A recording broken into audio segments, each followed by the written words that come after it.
భారత ప్రభుత్వం first national space డేగా ఆగస్టు 23ను ప్రకటించింది.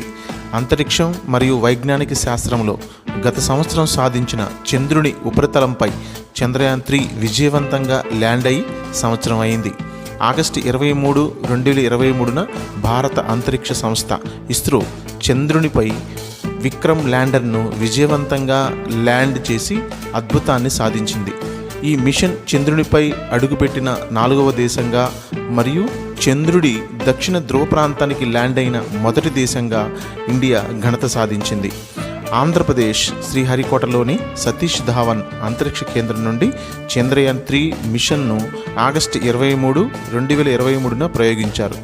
ఈ చారిత్రాత్మక ఘట్టాన్ని పురస్కరించుకొని ఆగస్టు 23, 2024ను ఇండియా మొదటి నేషనల్ స్పేస్ డేగా ప్రకటించింది.